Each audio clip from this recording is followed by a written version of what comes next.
Good evening, and it's Michael Graham, and this is my introduction video for AEP 858. Sorry if I sound a little hoarse. I did just step off the soccer field, so been yelling all night. A little bit about me. I'm entering my 10th year in the classroom as a secondary social studies educator. I have taught at the high school level and the middle school level for my entire career. I'm entering my 6th year in the middle school, spending 4 years before that in the high school setting. At an alternative high school. I coach soccer currently for the district I serve in, and I am still active in soccer, playing currently about 3 to 4 games a week, one of which I did just step out of. I am married with 3 human children, and I do have 9 fur babies, and you'll get to meet most of them on the next slide here. Currently entering my last few classes in the education administration program, so hopefully we'll be done by the end of this calendar year. So a few pictures here. There's, of course, me with most of my friends.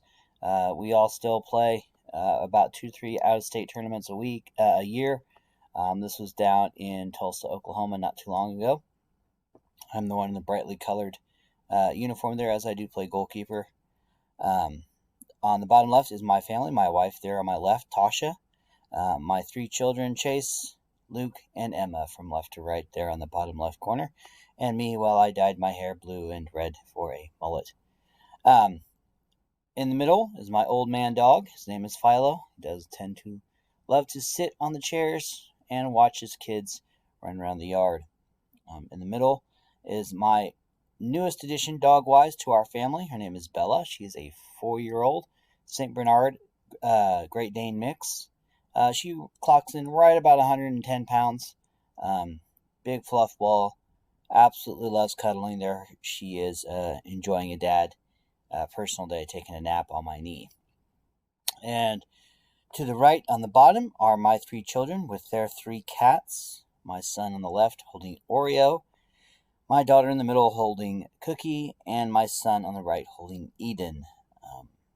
And we do have 2 more cats.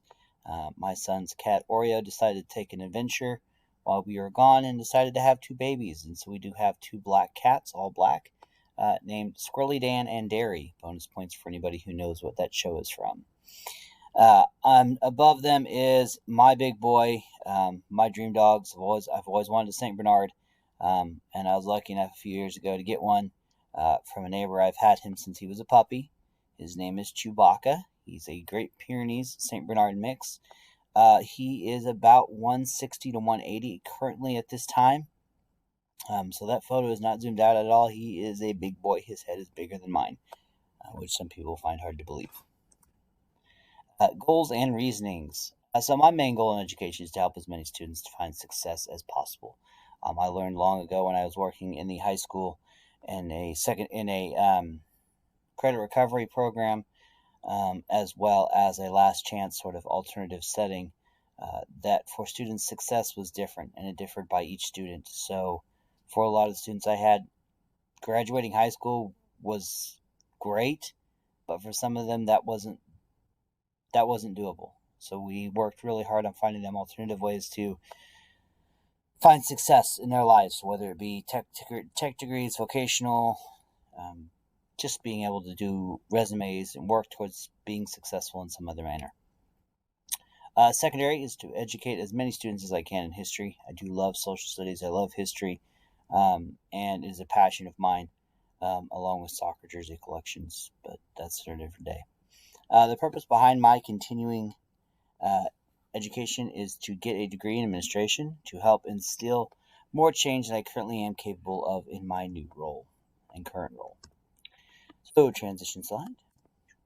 Data usage questions. So, we have lots of data that we collect in my district in Hayesville here. However, to be critical, at the teacher level, we really don't see that trickle-down data. We don't see the data in any raw data form as well. We just collect it.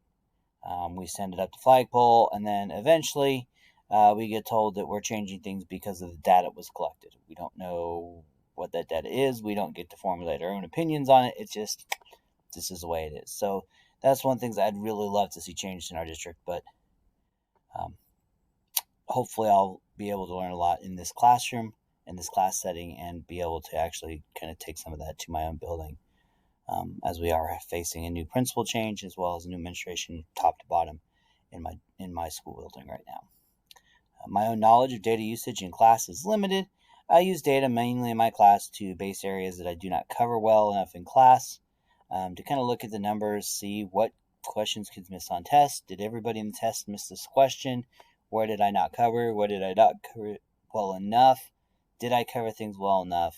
There are outliers, all those kind of informational stuff that we learned in statistics and all that fun stuff. I also use data to understand these question types students struggle with. As in my class, I've had some years where my kids do really well on essay tests because they're very social, they're very talkative, and they're able to express themselves better.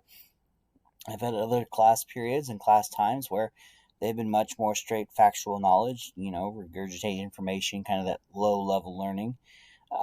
So it really just kind of use data for that to kind of base on where I need to highlight so that my students feel successful. My plan is to use the information from this class, like I said, to push my administration to be clear with the data and what it's being used for, as well as when I eventually do become an administrator to make sure that I know how to use specific data to make my school building successful. So thank you for your time. Have a great night, and I can't wait to learn about more data with this classroom. Have a great day, guys.